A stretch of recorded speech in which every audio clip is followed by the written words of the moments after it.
pilota zale asko daudela badakigu, eta esan behar dizuet ja dagoeneko pilotari batzuk entrenatzen hasi direla.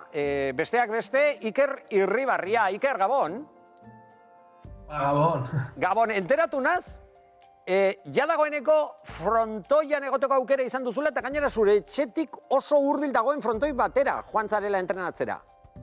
Bai, etxetikan 50 metro aukete frontoia, eta aukera izan dute egun batzutan entrenatzeko, eta bihar berriro egun barko du pixkanaka txukun jartzen gehan, ez? Aber pixkanaka, etortzen da normalidade hoi, eta aukera dauken frontoia normalidade hortan juteko.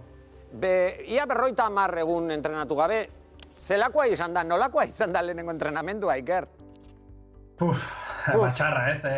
Azkenen, sensazioak ez dionak, ezin geha entrenatu gure ritmon, ritmo ez daukulako, eskuke beti bigune egoten die, eta pixkanaka jarri beharko geha gure ritmon, eskuke indartzen dien, eta esate izuna, ez, normalidadea noiz etortzen da, desiatzen gaudela batzuk.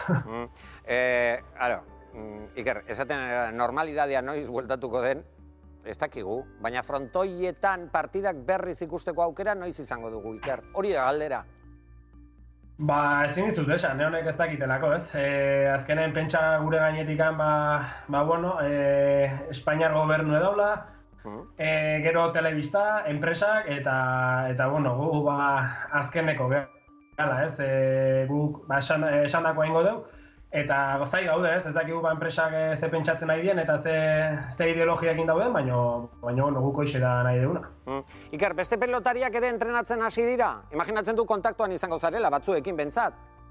Bai, WhatsAppen da hitzen dutenakin behintzet bai, danak antzeko txu gaude, ez? Herriko frontoien permisoa eskauta, eta ordutegi zehaz batzutan ezin nahi deun nahin, eta danak sensazio kaskarrakin. Ja. Aizu, badakizu futbolean eta Errege Koparekin horre debatea dagoela. Nik ere, pilotarien alorrera pasatuta, pilota partidak egitekotan publikoarekin edo publikorik gabe. Zuk jokatuko zenuke partida bat publikorik gabe, Ker? Pentsa hau, gure situazioa ez dela erresa, ez? Azkenen gure ekonomikoki sufritzen nahi gala momentu hauetan.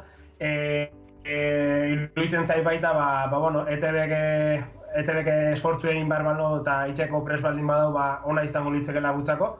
Azkenen jendeke pelota zuzenen ikusi nahi dolako, txapelketak bukatzeko daulako, eta hortaz aparte, buruz burukoare hortzeolako, eta guke normalidadea nahi deulako, ez?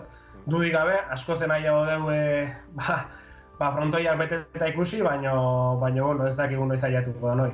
Ikusiko dugu, Iker, eskerrik asko gurera etortzegatik. Eutsi Goiari. Eskerrik asko zuei.